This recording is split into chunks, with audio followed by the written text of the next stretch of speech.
Welcome to 2026 and first special edition of the Baltic Football podcast. We are back and we're very excited for another year of covering Latvian, Lithuanian, and Estonian football. However, today with me is Janis, who you may remember from when we launched Baltic Football News. He is the editor of the entire publication. And what we want to do is really reflect back on what we have gotten ourselves into. It is 1 year since Baltic Football News was launched. Yeah, exactly. I think this is the exact date, or no? Yesterday. Yesterday is the exact date we launched the first year, and 1 year later we are still here. We're still here, yeah, that's the first achievement. Yeah, good. Yeah, well, let's talk about how it went. In case maybe you're thinking of starting a football news website, and we just like to really share our experiences as well as reflect on how things went. You are more in charge of editorial and text and making sure that information is correct and coherent and ethical and stuff.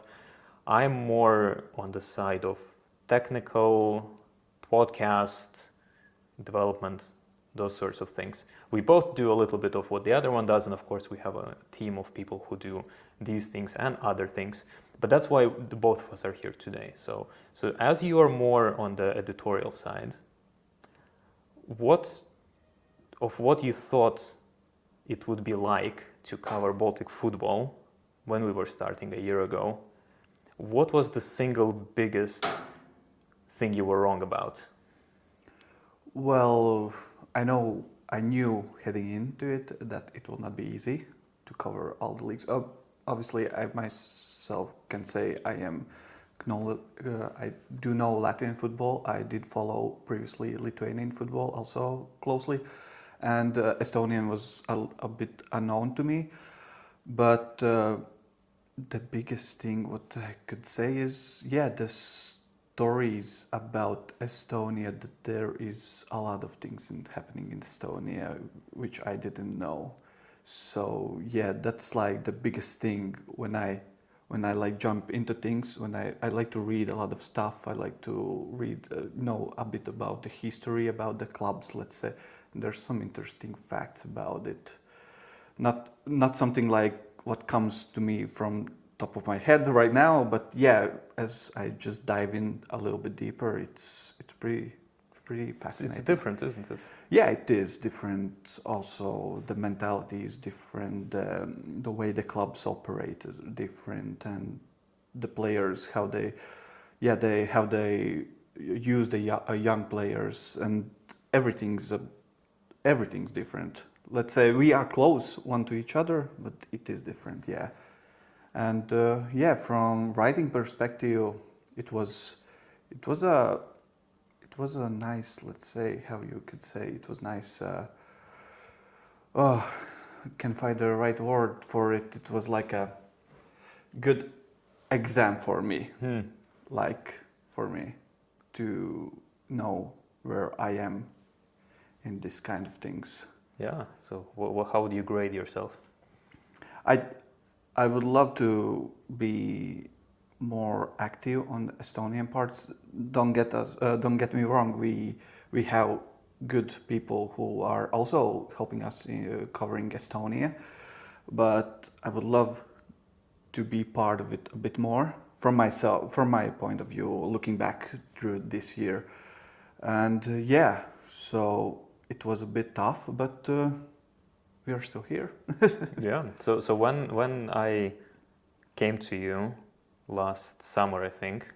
Yeah. And when I was assembling this initial group of people because maybe for those of us who started following during this past year, what we're doing, Baltic Football News didn't come from nothing. It's a product of a merger of previous football commentators that already existed and were covering football. So and you were one of them, the largest one in Latvia, and we had the Latvian Football podcast. So when I came to you and said, "Hey, here's this idea," how are you feeling about that now with this experience? I think it's a great decision from my part because, to be honest, from my personal point of view, this has been the thing that I have been wanting to do for quite some time. Obviously, I did my Twitter account for 7-8 years, and I did create it in 2018, I think in the summer of 2018, with the with the purpose of covering the Latvian football in English, because it wasn't available to anywhere like at that time. So I did start to cover step by step. There were some breaks, but yeah, the main goal was, to be honest, the main goal in the long term was create a website and just to like put out articles. No, just for myself. Maybe there will be some readers and maybe there will be not some readers, but yeah, that was my main goal in the future. And with the help from you and our group, I made that goal possible much faster. Yeah, lovely. Yeah. Do you think you, maybe as we were, we started and we started just before, well, actually we started still in like November 2024, but the website wasn't public and we were just practicing how it would work, but populating it with news. Then when we started, it was pre-season, and then it was start of season, and then it was summer and all European games. Do you think we maybe underestimated how it would be to cover not just Latvia, which was our kind of bread and butter previously, but all three leagues at the same time? Yes, probably yes, to answer, because it takes a lot of work. And this is not like we are doing it for money right now. Yeah. Because I don't know, I haven't got paid for this, let's say, but no, the main best for me is because of this, what we have here, Baltic Football News. I had the opportunity to be in Wembley as a journalist accredited in March to watch the Latvia-England game. I was in Albania to watch the Latvia-Albania, cover the match there, meeting the players, meeting the coaches, asking Tuchel the questions, the English manager. So from it is tough. We did underestimate. We haven't covered everything as we wanted at the start. For example, second divisions, which has been the problem but that's for other. But let's say the award for me in 2025 was that experience what I had abroad, covering, obviously with my own money, but at least I did get the feeling how we could work in the future. So yeah, but yeah, as in terms of writing the articles, it is not easy to write 10 plus articles per day. Even I'm working myself. I have not like 9-to-5 job, but I have like a free times. I can go to work when I want. I can head out when I want. But yeah, just like it's not that easy. You still need to work. Yeah, still need to work. Still need to pay for rent or for something like that. So yeah, and the same about you. How? Yeah, no. Obviously, my work is a little flexible as well. Yeah, but I have periods of more availability, but then, as you observed, there are periods in my year where I have zero availability, and I'm just unable to contribute with any writing, and I'm completely offline for football. And this autumn has been of 2025. It was a very heavy period for me at the university, so I was just completely out of it. So, but in terms of what maybe we or I underestimated, writing for sure, I completely agree. It looked a lot simpler because, well, we would write social media posts anyway. Yeah. You just add just a couple paragraphs, no big deal. No, it's a huge deal. If you are considering something like this, which good, but it is way harder. It's orders of magnitude more work to do articles than to do something on social media, even if you're writing on social media, not just a couple of sentences. It's just text. You pretty much just you see the news, you write a little text paragraph for social media, as I did for like 7-8 years. You just a little paragraph of text. Oh, this player has joined this team, or that's how the game went, and that's it. But there's more in depth, and we will probably talk about it. What's about it writing? Takes in me about half an hour to write each article. Yeah, probably. Yeah, that doesn't mean just text. Yeah, but you need to set the categories. You need to get the image. You need to credit the image. You need to upload it all to the portal. You need to put a couple of other parameters, and that all together, I was timing myself. It takes me half an hour per article. That if you're just doing it on social media, I mean, a few minutes. And that was shocking to me. Yeah. Just how much more time everything takes. Yeah, but don't get wrong. We are not like complaining about it. I'm not complaining. No, it's something I underestimated. Yeah, but I love to do it. So as there was just darts World Championship finished, just a few days ago, and the world champion Luke Littler said in the interview, "I'm not bothered," and I'm saying the same thing. I'm not bothered by those half an hour or.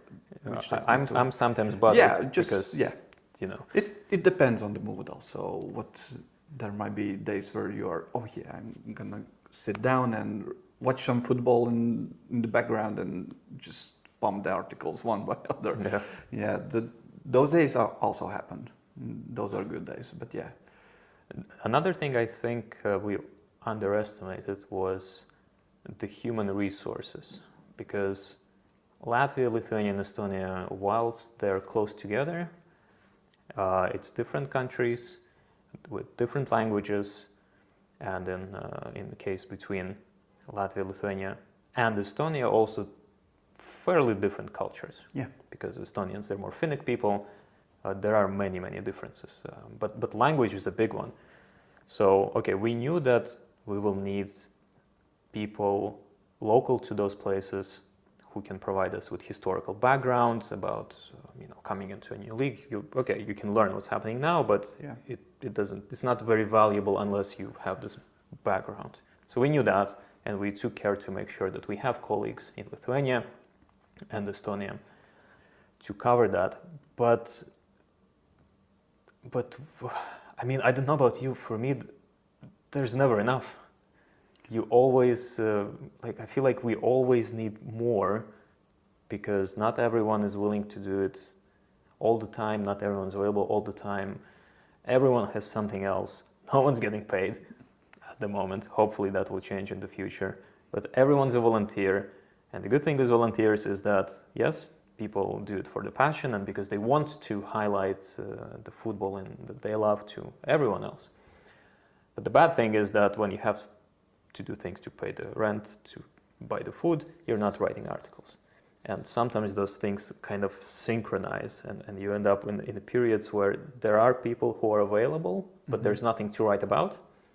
And you have periods where there's lots of stuff to write about, but no one's available to do it in that particular territory. Yeah, bro, I agree with that, because we had time. I remember back in August, I had my 2-week vacation.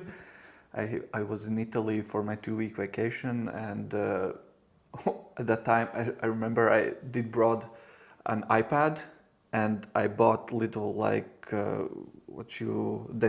little keyboard for iPad, and I remember we did fly from Lithuania, from Kaunas airport, and I was in a hotel in Lithuania just doing one article day before the flight to Italy, and I realized I need a break. I need a break. I did one also in Italy while I was in hotel after a day of walking, but then I realized, no, that's not going to happen. But yeah, and at the time I did, and that's the most busiest time for especially Latvian and Baltic football.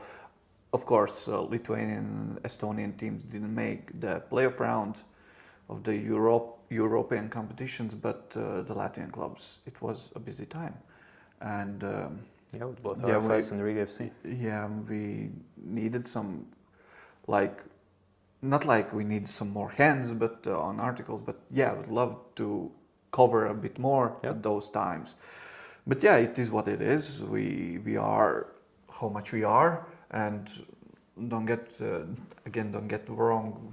We do this is as yeah we do this for free right now, and we are doing this because of our passion for Yeah. the football, and that's why I don't blame anyone who has come in and gone out or no, And there not has like been people. yeah, not like blame, but I understand from every point of view, and but every helping hand is a good one, and I have a lot of respect for everyone who has been with us through this year, and yeah, Yeah, that's what I'm saying. Like, yeah, if you want to do it for fame or recognition, yeah, you no. know, certainly don't pick a niche league. Yeah, That's not the way to do it. also- But if you have the passion, Yeah. and you're starting it because of the passion, it's also totally plausible that once you get into it, the amount of work becomes so overwhelming that it just suffocates the passion Yeah. out of you. And to not get into that situation, I think it's very good to realize what is the reality of it. Okay, if you want to do a social media account, Yeah. it's easier, but there are also drawbacks. If you want to do something like Baltic Football News, you need to be aware, and we weren't aware in this sense when we were starting, Yeah. that it will be a lot more. Yeah. But there are benefits with that as well. Yeah. And what you said, media accreditations, actually going to these iconic places like Yeah. Wembley, you get recognition and legitimacy from other news publishers around the world. Yeah. People contact you from publications. Yeah, we had I have from 2025 only. I have like in my phone contacts, I have like 10 numbers from various yeah, we had country like journalists in the UK, in Czechia, Slovakia, yeah. in Scotland. Yeah, in I have a friend from Norway. There's places who I just like I can write to. I even right now I keep in touch with journalists from Slovakia. I write with him occasionally, just saying him how are you doing, and just stuff like that, and just some make contacts and just get some new people to like friends and etc. So yeah, and it helps also in the line of work, especially right now as we have a lot of Latvians going to Czechia. I write to him about that this player is going to Czechia, and he talks to me. He says to me about the club, about the history of the club, and the information which I would find likely on Wikipedia, but I got it straight from person who is very knowledgeable about those things. So yeah, it's a very good benefit doing this. So would you say that's one of the kind of the main positives you got out of doing this for this past year, these new friends and colleagues? Yeah, obviously one of the reasons. Well, not one of the reasons, no, but one of the I would say. For me, I think there's definitely been a lot of frustration, especially because I'm dealing with the people side of the project. Yeah. There's been a lot of there's been disappointment, not a lot of, but there has been disappointment. Yeah. And I mean, honestly, the time investment is way more than I had anticipated. Just being very honest here, that when we started, the role that we were kind of arranging didn't involve as much writing as it ended up being. Mm-hmm. But the people that we met along the way, the people on our team, the people around football in these areas, and just coming in contact with the individuals who share the same passion, either from the region or abroad, I mean, that's been phenomenal. Yeah. Even you and me, if it wasn't for football, I don't think there's a chance we would have ever met. We live in such different worlds. Yeah. There's no overlap. Yeah. Yeah. Probably. Yeah. Because. Yeah. Yeah, exactly. Yeah. And that goes literally for every single person Who's Baltic on our football. team. Yeah, none of them. I know for myself for sure. If it wasn't for football, I would not have met any one of them for sure. Yeah. Just because we live in such different worlds, and the only point of connection is our joint passion for either football in our country or football or promoting football from the Baltics Yeah. internationally. Yeah. Mm. And I'm happy that I did meet Yeah. all of you because it's great. My life is richer for it. Yeah. I agree. Yeah. You put it perfectly. Yeah. About it. And yeah, language I think has been a little bit of a problem. Certainly more so, but as technology is kind of developed during this year, I think it's less of a problem now. In that sense, people who maybe try to join us and then realize that they're not confident enough in their language to stay on and then left. Mm. I don't think that's really a reason anymore. We have a colleague in Lithuania whose English, let's say, is, Yeah. has room for improvement. Yeah. He writes in Lithuanian and then we translate that. Yeah. Translate that into English and then that's posted in English. So in that sense, that's not really an obstacle anymore either. So if you're maybe thinking, hey, I want to promote football in my country internationally, there's no one really doing it, and maybe I'll be the one, but you're not confident. I mean, 2025, fix that. 2026 onwards, I really don't think it's going to be a problem whatsoever. Yeah. Large language models translate brilliantly. Yeah. So there will be other problems associated with that, but Yeah. language really isn't one. So. Yeah, that's obviously at the start it was like like I remember, I don't know which one is it is. I was reading some Estonian articles right at the start, and I remember there was one article about some player, and it said there. I was translating it, and it said a midfielder.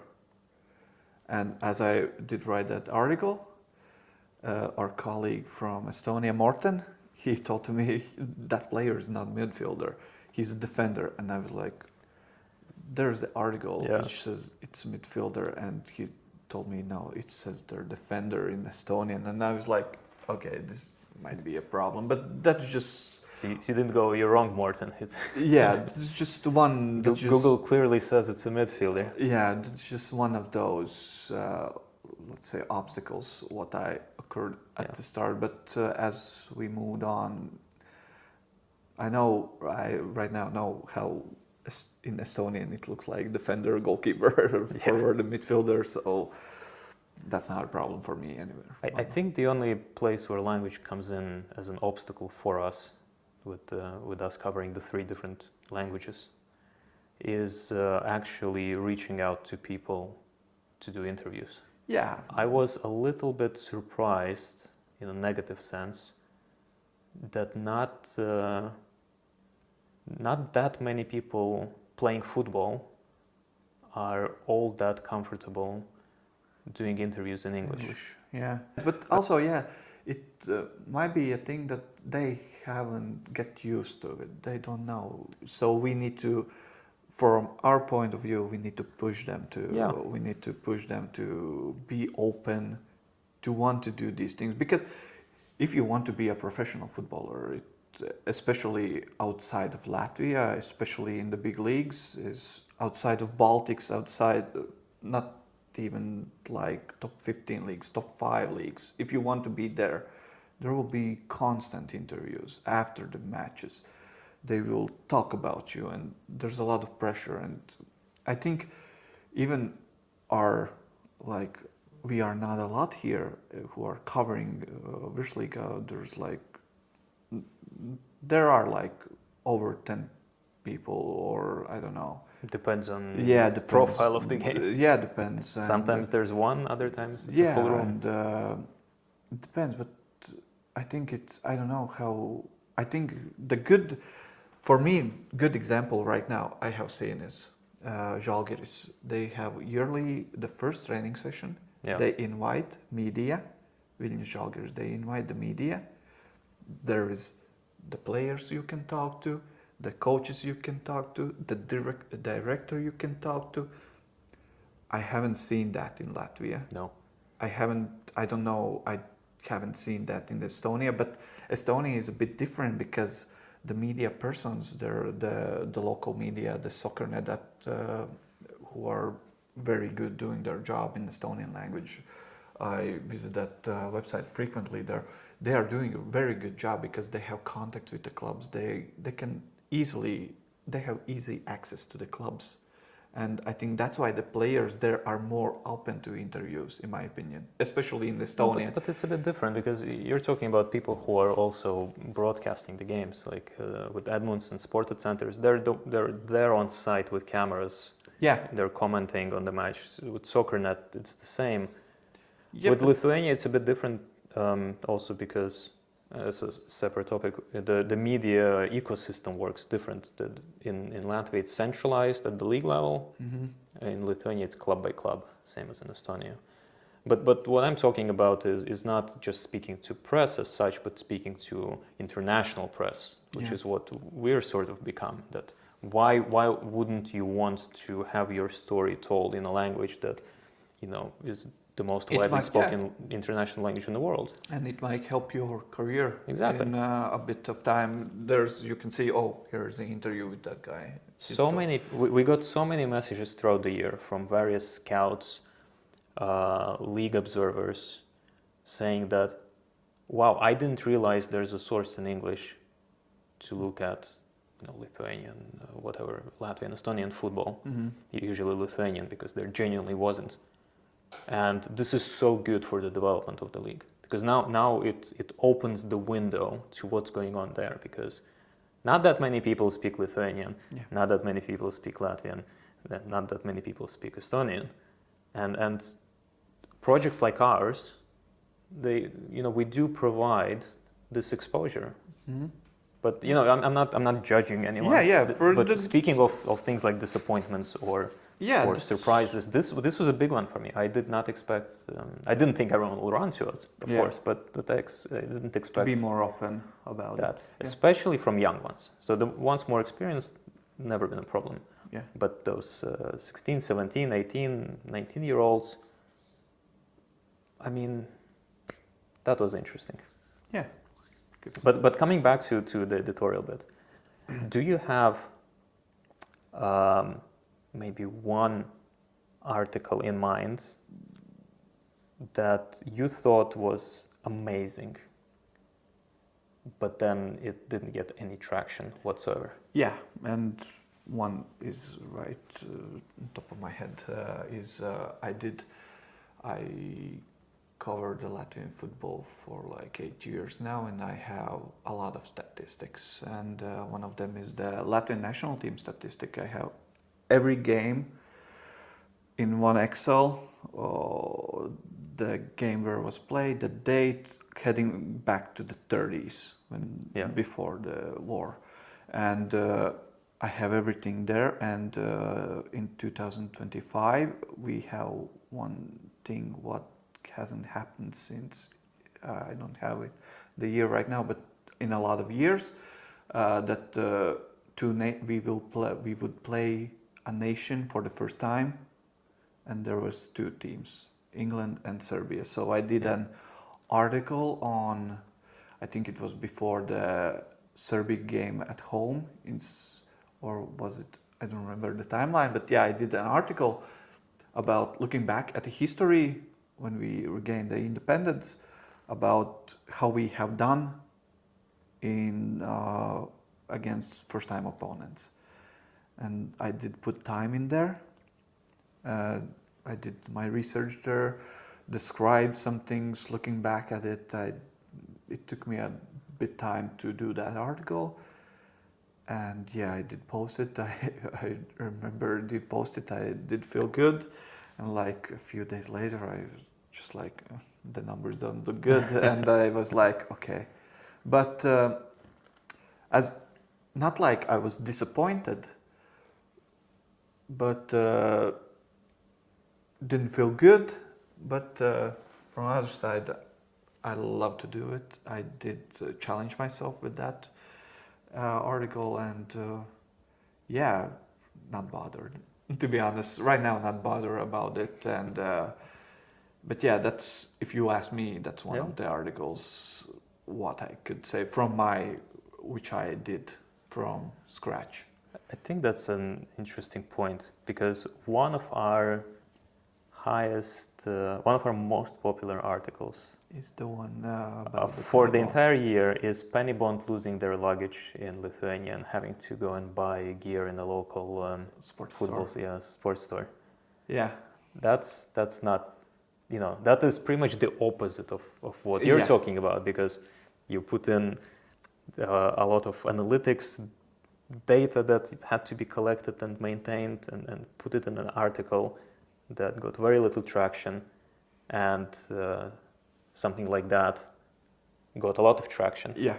Yeah, that's how it works in this world. It does. I mean, but I think that's an important question for anyone kind of trying to do news these days. Do you do things like what you did and try to provide real in-depth value, but to very, very few people? Mm. Or do you focus on this, it's not clickbait, but clicky, like off-topic stuff. popular articles that don't really highlight because our mission is to promote Baltic football internationally. That does nothing towards that. Yeah, that just tells. That just tells that this happened. Kaunas airport can't handle their luggage, or Vilnius, wherever that took place. Kaunas, they were playing or just Hegelman, I think, right? Or do you actually put in, but then? But also, if we talk about, as I said, I did challenge myself. That's a good article for resume, let's say. That's just I did this. I did this analytic article, let's say, and as I said, I love to do it. If you are a guy who wants attention as a young writer, if you want attention, like, or you want to get noticed, this will crush you. Yeah. This will very crush you, let's say. But it will demotivate immediately. Yeah, but obviously I would love to do more of these stuff for myself. And I remember I did a good national team article about the coach. Should he stay or should he not stay? He wrote you. Yeah, he even I reached don't know out. where he got your number, but he wrote you. He reached out to me, said thanks for the article. Even the coach, so I really did appreciate that. But yeah, so But I mean that's a big thing, because if you are, and we have a couple of team members who are with us also to build up their journalistic portfolios. Yeah. In that sense, fine. It's not great, but you get something out of it. But our goal is very different as a project. And then what do? Do you think like, all right, this is what people want, and then you pivot, and then you start focusing on content that is like that, or here's a funny video, it got lots of attention, but you're not really promoting or adding any value to the football that you claim to promote? Or do you just swallow it and do what? And that's one. But then there's also implication, okay, if you're speaking to people to sell ad spaces to them, they don't care if you publish analytics on national team. They want to see how many people visit your website. Yeah, and to be honest, if we talk about like articles in general about what people like to read and what people not like to read, not like to read, but doesn't read a lot, is the post-match articles. Yeah. We had so many back and forth about this throughout the year. But in my opinion, that's very important. Yeah. As a people who want to present the Baltic football, that's very important. Obviously, I haven't seen every match live. That's not even possible. But I do those Saturdays, Sundays. It is with Baltic football in background, and I try to watch like 2 or 3 games from Virslīga live if there is time to do, and the A-Liga had some great schedule. They had like games starting at 6:30 when there's Virslīga games not happening on Sunday evenings, or etc. So I can catch those games live. But yeah, we did have discussion about it, and I think it's very important to have a match day review about the match. But people don't read it. People don't want to read it. It's maybe too much about them. And I think people just see the headline and with the score and maybe who scored, and because they're good. It's if we talk about it, it can be 15 articles over the 2 days, so it's a lot. And if we talk about the article, let's say count, if we talk about 15 articles, there are about post-match reports about each round. It takes a lot of work, and it can be like, I remember one day I did like over 20, like player abroad. I have free day on weekend, and I remember it started with Gutkowskis in South Korea, with the Lithuanian Slivka in Japan, because they play in the early hours. Then it went to, in the middle there was something from league action. Then there was Germany and etc. All the leagues, and just I finished like I did all that just in one day, like. And it also, people do read it, do they not? I don't know. Well, it's tricky because this is then looking at different audiences. So yeah, does someone local to where the player is from care about this player playing abroad? If they do, that's a great source for them to find out. Does the person there care to read what we over here think about our player in their club? Sometimes people do. They do genuinely find it interesting, but it doesn't really like push on any particular audience in that sense. But also what I'm trying to find is if that article needs to be out at the same day, or I can wait for like a review for the weekend. But also, if we talk about the level of play where they are playing, I think we don't have in the same level of like importance like Serie A with Gineitis, and for example, I don't know, let's say somewhere Patrick Ristal playing in 4th League of Germany. That's not in the same level of importance. Yeah. And if Gineitis plays on Saturday, for example, I think, and if he scores goal, for example, as he did last season against Milan, against some big clubs, and which was very impressive for Lithuanian football, it needs to be out. But so we just like have to pick and choose. Yeah, no, it's a balance. It's a balance because we do not want to go tabloidy.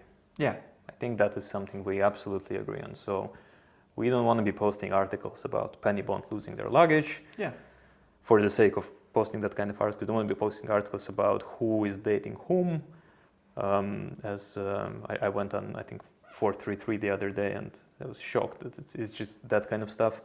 Yeah. We don't want to be posting articles about who said, for example, something about the other person in a press conference. For example, right now, I have 2 great, let's say, examples.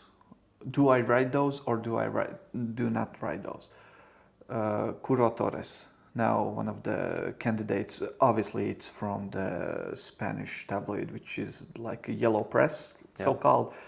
Curro Torres to become the next Valencia manager. Do we want that, or do we not want that? Give me the other option. The other option for right now is Grimaldo, Riga FC star, Peruvian star. He's signing with one of the Czech big clubs, Slavia or Sparta Prague. I did read it today. Do we pose that? He doesn't have any connection with Baltic anymore. In that case, like he was not under contract with Riga. They did not sell him, and etc. So do we need those, or do we? Well, maybe talk through your thinking. What do you think?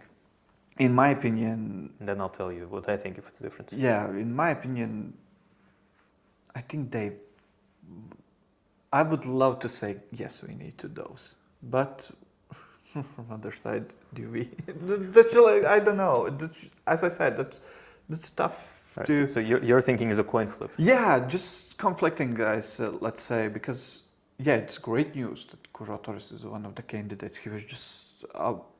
I was just at the press conference with him talking after the Levadia game, and just like, is it worth it? Is it not worth it? It just depends. Yeah. I would say no to Torres Yeah. unless someone else confirms as well or Yeah. gives a bit more info, because a rumor from abroad about someone who used to coach the youth team of Valencia. Yeah, and was But legendary. Valencia is a huge club.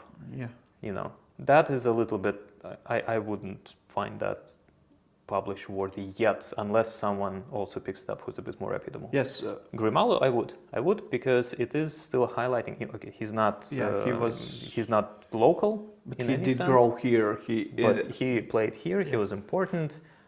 It seems like it's more of there's more certainty in this, so that I would publish as a rumor. We have a category, transfer rumors, but that I would publish. So Also wanted to add, there's on Twitter for the last few days there was a rumor that Riga FC striker Reginaldo Ramirez is heading again. is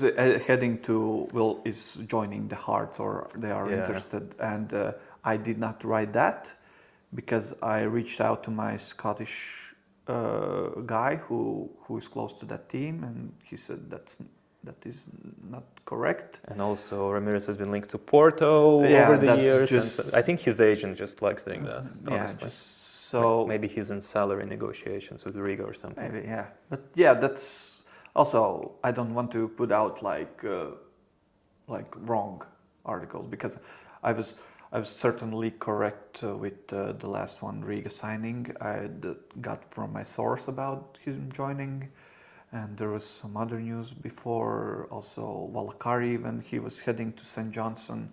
So yeah, I just want to put out something. But we did. Now that you speak, we did make some errors over the year. So some do come to mind. Some of them were more technical, to do with translation. I do remember I was translating a press conference with counts. Oh yeah. And I mistranslated player positions. Yeah. And he wrote me, but me, a rebuke. So corrected that. So it's not all smooth. Yeah. Sometimes you make technical mistakes like that. Less so now because of the translation technology has gone a lot further during this year. And then we had this rumor of this unknown guy from somewhere joining RFS last preseason, and we published it, and Paulus got in touch with us and said we don't even know who that is. Mm-hmm. Yeah, just and how do you feel when that happens? Obviously wrong about my sources. Not like angry, but just those things happen. Obviously, those things happen. If those things don't happen, then what do we do here even? Because there is like I have been when I was doing obviously as a newsroom, like as a news article page, let's say, we cannot make like big mistakes because damages. Yeah, damages our legitimacy Yeah, and reputation. Yeah.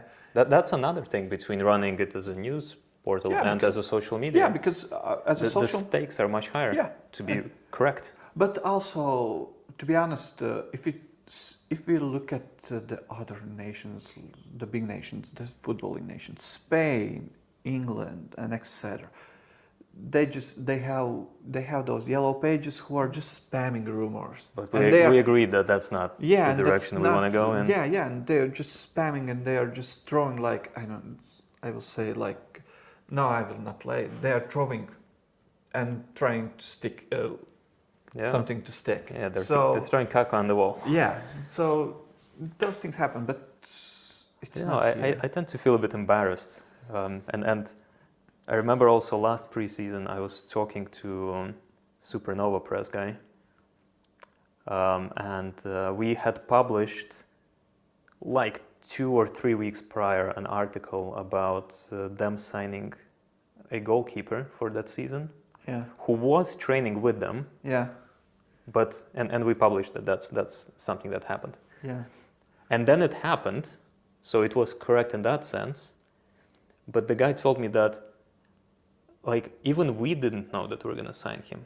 Yeah, He was just training with us, and then we happened to sign him. But we had already on the website announced it as a signing. So technically we weren't wrong, but that's because we got lucky. Yeah, but also that depends on. We could like, as you can speak right now, there's training camps all over across the Baltics, and we see, for example, I did see in the RFS pictures in training that Niks Dusalias, who is from Tukums, he's training there. Is he under contract? I mean, there? Kuchis is training with Panevėžys right now. Yeah, no, but that's just he's just that's. No, but he's there. They announced it, so they made it clear. But that's obviously he's not heading back to Panevėžys, but that's just players training. Or Savelievs with Žalgiris is training last preseason. That's a bit different. He was out of contract. Our guy spotted him in the pictures. Yeah. We published. We were more careful at that one. We didn't say that he's joining, but he's training with them, and then local media picked it up, and then he went to Romania. Yeah, but I would compare Kuchis right now. Kuchis to Panevėžys. He's heading to his club in Lithuania, just train because it's a break in Slovenia. I would compare it how League On former Ventspils attacking player Tosin Ayegun is training with Ventspils guys during his off season. He's heading back when he's playing in Lorient in the French highest division. So I would compare like that. Yeah. But that's part of the thing, that you really wanna be ahead of others when publishing. That comes with the risk of publishing something that maybe is not true. Yeah. Sometimes you get lucky, other times you don't, but it's something to be aware of. Yeah. We did mention that this is something we do voluntarily in our free time, which is absolutely true. However, the intention behind Baltic Football News as a project is to make it self-sustaining. Yeah. And that includes both people effort, so it's not just a handful of people, and if one goes away, then the project collapses. But it also involves money and finances, because it's one thing to have a social media account for which maybe you have a premium whatever, maybe not, and it's another thing to run a whole website digital infrastructure, and it takes money. Yeah. How do you think this new constraints or this new demand for money shaped our first year? To be honest, for myself, it didn't change by much because I was doing that before. Now I just needed a bit more effort into putting in the articles, in my opinion, and to cover a bit more, obviously. But as I said, it's like the thing I want to do, so I can like take some, let's say, not like pay cut. That is pretty much like a not a cut. It's pretty much a we are nothing for this about right now. What do you mean? But no, I mean by that like we do what we do. We write. You do all the website stuff, the background stuff about it. You also run social media. We have people who also run social media. We do this for free right now. Obviously, there are new agencies who are getting money for it, and as you said, as a pressure thing that we need money. For me, that's not a pressure. Yeah. Well, in a way, it's also opportunity cost, right? Yeah. Because if it takes half an hour to make an article and make a handful of Yeah, those, but it's a few hours out of your day that you could be doing something else potentially to gain money. But that's not what we're talking about. That's where the doing it for passion and voluntarily comes into play. But certainly from my end, it's a little bit different because, so we have our digital infrastructure. Yeah. We want it better. Yeah, obviously we want it. We want higher tiers. We want the faster server because our website has crumbled a couple of times under high demand when just hundreds and hundreds of people went to read about penny bonds luggage. Yeah, and it was one of those. And then there was one rumor of a player on some forum with Charlton Athletic. And Romualdus Jansons, who went to Portugal. Yeah, there was a rumor about and so like hundreds of people went there, and the website just choked up. Yeah. So we want nicer things, let's put it that way, to support this passion. So we want better digital infrastructure. We want maybe to buy certain digital products to, allow us to do more things with this. And from that perspective, money absolutely is a factor. Yeah. I would love it if we could pay at least something to the people who are writing articles for us. There are articles like what we discussed, but then we have people who are going and doing interviews constantly. That takes time and effort, and you need to be there. I would love it if we could do something towards them. Yeah. At the moment, we're about covering our costs for running this thing. Yeah.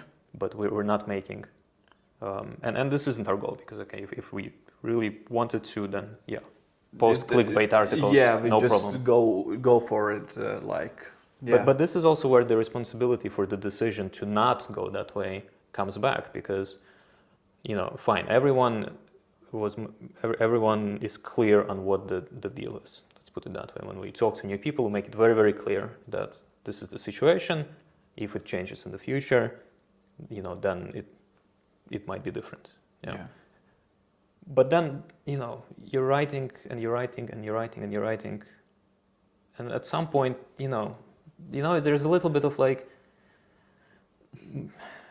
what am I getting? I feel like sometimes that's a factor for some of our colleagues, especially those who are a little bit more in the periphery. Yeah, but and certainly for me, I feel a little bit uneasy with that. They are, I'm not getting paid, you're not getting paid, no one's getting paid. Yeah. But we still have, it's ours in a way that it isn't theirs. Yeah, but then they contribute so much, and then what do you do? Do you start clickbaity? Do you make it everyone's, and then you have a team where you have like 10 people who own this thing? Yeah. And then I haven't thought about it in that way because I'm to be honest, I'm prime example for myself that I don't need it right now. I don't need to get paid to do this. Right? That's like my in this case motto, doing this, because I feel like we can add, but also whatever, for me at least. This is for sure not the case for everyone. Yeah, this is about how the person themselves, what they want to do. Well, you can say that, but there's also a degree of responsibility, if you are running this thing. Yeah, obviously you want everyone to be happy. You want everyone to be rewarded. Yeah, appropriately to what they contributed. obviously, yeah. But it is what it is again. Yeah. Right now, again, it is what it is. But let's hope. Let's hope for the future. Yeah, no, we're working on it, and needs to be a little bit creative. But Yeah. Yellow Pages is not the way to No, to go, obviously, for sure. and obviously the social media is a big part of it, Yeah. and social everything's there. So What do you think is more important? Writing the articles or ensuring the supporting infrastructure? without one, we don't have the other. Well, is that, because if you write the articles, you can put them on Substack or whatever. Yeah, you can have that. Okay. Obviously, an empty website is not the alternative. Okay, here. but by the second option, you mean in the social media or like in the web page, how it looks like? By how you mean by that? If you didn't have me and I didn't have you, which project would collapse first? I will be honest. I think your project, because I did Substack before. Yeah. I did Substack. I don't think you have that much time to do both. No. It's much easier from my point of view. It's easy to create Substack. I could even create Patreon if I would want, but I didn't want to like put a paywall on it. But you doing 10 articles a day on Substack, yeah, or me doing 5 articles a week on a lovely website like we have now. it depends on what kind of websites, not website, but what kind of articles you are putting out. It depends on that. Penny bond articles. Okay. Yeah, but Just everyone losing their luggage. yeah, just it's tough to.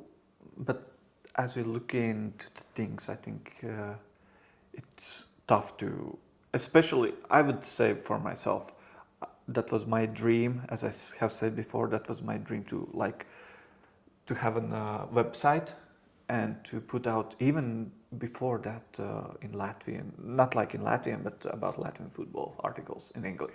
Just some stuff like that.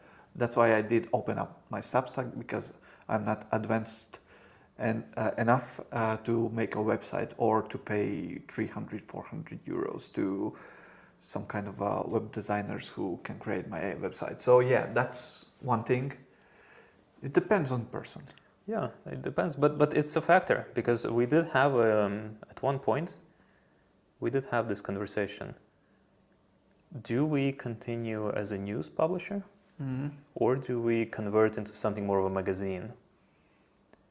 Remember? Yeah, I remember. Yeah, so that's something that is on the board. We chose to go with the news to continue, but was there a time for you maybe that you kind of felt that, oh, this is getting a bit too much, I don't think this project will survive? Probably not at the start. Maybe there was some time in the summer when I was like, right before that, I remember, yeah, okay, that's like personal, but I was disappointed when I was in those 2-week vacations. Yeah. I was kind of disappointed by the output at that time, because I was like, really? I remember I did talk to my girlfriend about it, and I said, really? And there's like, we haven't done like an article in 2 days, and what's happening here? And it's summer, it's the middle of summer, the transfer window is closing up, and the games are going, and everything is. And then it was like a bit low, but then I went back and everything was like out of the window about it. So Yeah.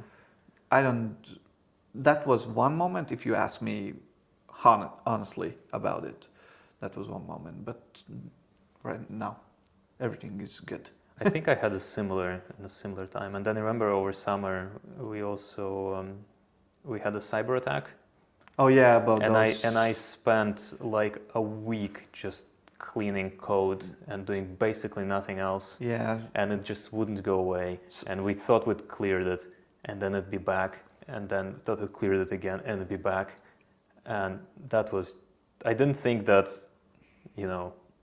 that's it, but I had thoughts about, well, like, if we can't clear this, do we just reset the whole website Yeah. and lose like half a year of publications? What's going on here? And then it also gives you a lot of like self-doubt. It's like, Yeah. you know, That's. I'm not into those stuff on the background stuff and the tech stuff, so I even forgot about that.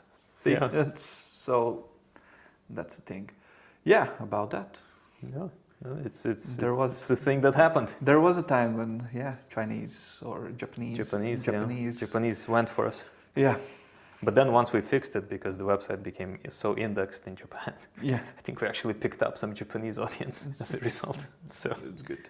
yeah, if you if you could tell yourself a year ago some piece of advice for doing this, what would it be? Just do it. Just do it. Just do just it. keep doing it. Just keep doing, because I will sound like a broken record every time, but yeah, I like what I do here, and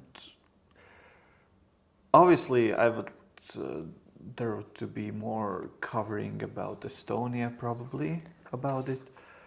Not like in post-match reviews but just stories, just simple stories about Estonian football would be more, and maybe I would get more in contact with football people around who are like running things maybe, or players, because I'm not, to be honest, I'm not that talkable person.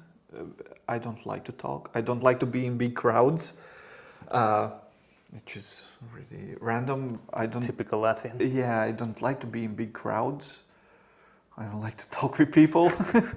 I don't. You're a perfect journalist. Yeah, and that's why I'm writing so a lot. But it did bring up my confidence when I'm doing the post-match stuff after the national team games, or asking questions to coaches, and it did bring my confidence back and up, not back. There's no back if there's nothing at the start. But yeah, and I would tell to myself, probably be more open, be more active in that. And that's what I want to. That's one of my goals for 2026. Yeah, I have some contacts with me. For me, I have some, and who I can contact, but there can be room for improvements about it for a lot. Yeah. So yeah, that's the only thing I would say to myself if I knew what kind of a year we had back then. Yeah. And about you? It's a tricky one. I think one would certainly be to be a little bit less, get less frustrated with some things that people do, either from within our project or from the outside. Yeah.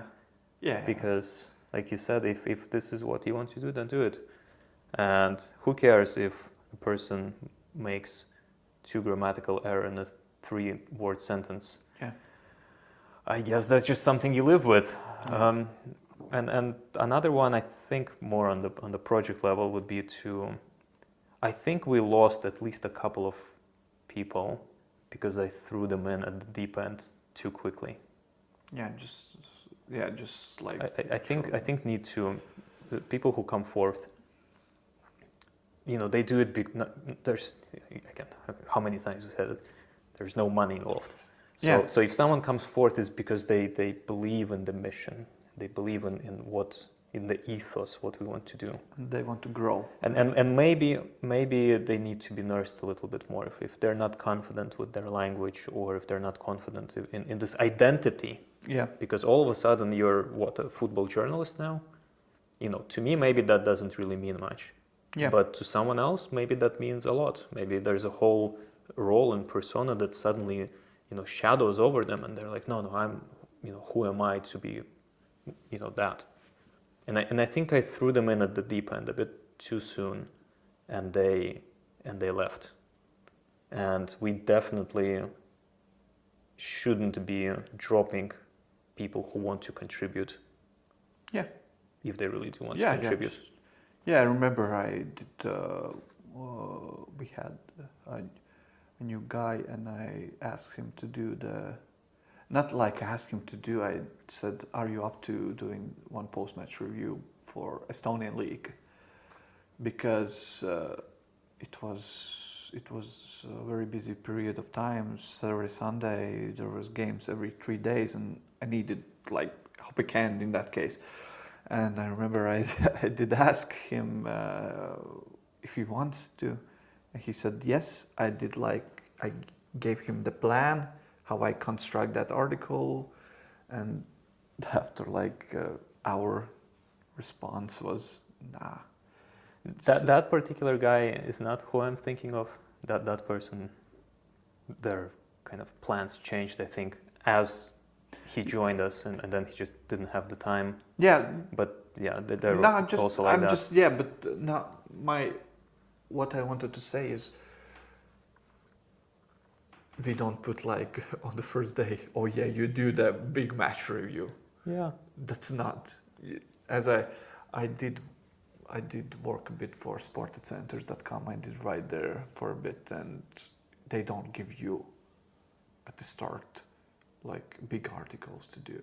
They give you the small piece of news to do. Yeah. And that's how you start there. But we have a need, and yeah. All right, so I have a couple of questions for you specifically before we wrap up. I will not have for you. You will not. How dare you? Sorry. Do you know how many articles you wrote in the past year? Yeah, I did look at one time. I think it's 1,400. Yeah, 1,402 articles. Yeah. That's the load we're talking about. Yeah. As a lead writer. Yeah, it was because I remember I did watch it in November. It was 1,300. So I was just For comparison, I have 400. Yeah. Which is still a lot. Yeah. But one article per day. Yeah, pretty much. Yeah. Who or what annoyed you the most over this year? And who or what did you fall in love with? In terms of what? In terms of some kind of person, or from our team, or? That's up for you to interpret. Oh, what did I... The first part of the question, what was? Annoyed you. Annoyed me. What annoyed me? The most. Or who? No, not who, but that not one person in particular, but overall that everyone. Everyone in August, in those 2 weeks, let's say, I was annoyed about it. I did not disclose it to the group. Did not say it. I did keep it to myself, but I was annoyed about it. And what was the second part of it? And who or what you fell in love with? Who I fell in love with? Oh, it has to be something from Lithuania or Estonia. Estonian, Lithuanian football. I did fell in love, let's say, with kind of random, but I started to support a little bit Riteria. Oh no, Ritteri, who E- occupied the first part of the season with consistent news of going bankrupt. Yeah, that's why obviously the shady money and etc. what we covered, but I wanted for them to be good, let's say. Well, I hear that there are some exciting news forthcoming this Friday about it, About what? about Ritteri. Oh, okay. But I don't believe it necessarily. Oh, okay. But that's what I know. That's what I heard from our source. Yeah, so Interesting. You fell in love with Ritteri. not like fell in love, but I started to wish them well, to support them. Yeah. Not like support them as a fan, but just as an outsider looking in, let's say, because I have also my favorite team in like Estonia, who I want to do well. Who? it's Parno, but it's for the good reasons, because our one of our colleagues is diehard Parno fan, and I like their logo. I like their colors. The colors are one of the things. What's like, I don't know how you could say it. The color of shirt. No, is, colors matter, absolutely. Yeah, It's just they're not. They have nothing to do with colors of your main club. no, it doesn't, because yeah, as I'm Lepai supporter, have been for years now, and myself, I happy they are doing well right now. So yeah, that's just randoms. I maybe with Parno the seaside. But you don't support Shauli, Shall I? who are the same colors as Parno this year. Nah, Hmm, No. Interesting. no, that's a bit different. But yeah, Ritteri also has. And Shauli have bear on their logo as Parno do as well. Yeah. Yeah, It's interesting. basically the same club, just other sides of Latvia. And one is by the beach. I cannot change myself on that, so those are my choices if you Right. ask me. Okay. How about you? Well, if you. Who annoyed me the most? A few people over the course of the year that would come and go. There's a close colleague who never fails to annoy me, but that's a mismatch of expectations, and I think it's no secret who that is. But you know, Yeah. we live and work, and everything's fine there most of the time. Although when we were registering Baltic Football News as a Oh yeah, as a Swedbank. business. Swedbank is No. very annoying also. Yeah, but that particular person annoyed me Oh yeah, because so much by literally throwing a wrench into our wheel at the last moment, and that was very annoying. But it shall remain a private story. I Yeah. did not speak to him for about 2 weeks after that. And also Swedbank. And also Swedbank, yeah, Swedbank, because come on, guys, you can't do that to a new business. Yeah. Like you Ask say, for- yeah, we'll register you, all good. But by the way, give us 200 euros. 300 euros 300 euros to to open your account. check your basic information. Yeah. Oh yeah, to check your information. Yeah. Come on. Okay. But there's nothing, I think, extraordinary there. I think maybe I got most annoyed with myself over some things Yeah. that I feel like I shouldn't get annoyed with. And I have gotten better at it throughout the year. So that's for sure. In terms of falling in love with, I think just, so there's two things. One is very basic. I've fallen in love with software development. Yeah. Because in order to help us To run. get the most out of our limited resources, I had to learn, well, to build our website to start with Yeah. no background in this kind of stuff, not really.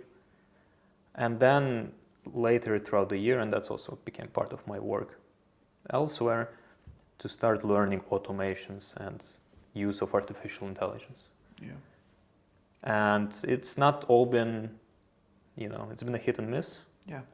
But just today I demonstrated a thing to you that it doesn't affect our writing in any way, but it should save us a lot of time in just, it's a news radar basically.